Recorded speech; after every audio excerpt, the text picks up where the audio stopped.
pucks at the net, and I think that's the biggest thing. When you watch highlights, which we've been doing a lot, which I've been doing a lot, you see a lot of bad goals. There's a lot of good goalies out there, but there's pucks to the net, and there's guys in front of them, and you can't see it. It's bound to go in.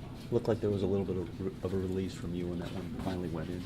Yeah, it's tough. Anytime you're in a goalless drought, it's tough, and it haunts you. You can't sleep, you can't eat, you don't feel like yourself. So, once you do score, it's definitely a lot of relief. Eric was just talking about you guys playing a little bit, maybe back on your heels after you got that lead.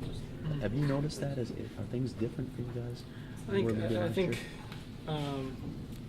we're a defensive team as it begins during the game. So I think when we do get a lead, we seem to kind of think, okay, we gotta lead, we gotta just play well defensively. I think a lot of the times it's almost better to do the opposite and just keep going and keep rolling and getting pucks in.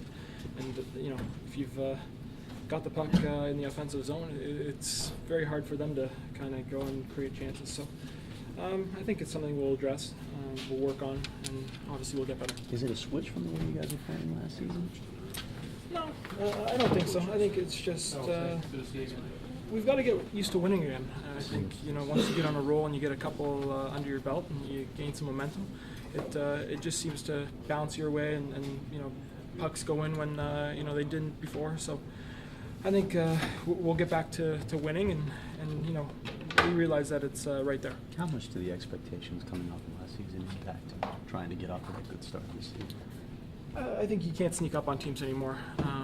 I think maybe last year it was a lot easier, for teams to take a night off and come into this building and say, you know what, it's point night and whatnot, and then we kind of snuck up on them, or the team did when I wasn't here. I think this year, teams are ready. They realize that we do have a lot of depth, and we're a competitive team. So I think it's a lot harder each night. How much are those dirty goals that you're mentioning that you that's how you're going to score, is just going to the net like Bravada's goal, fighting along the boards like for your goal? Is that just those little things that can make the difference? I think it's 78% of goals are within 10 feet of the net. So you look at any 50 goal scorer, probably 30 of his goals or 40 of his goals are right around the crease, or rebounds or tips. So I think if you stay around the net.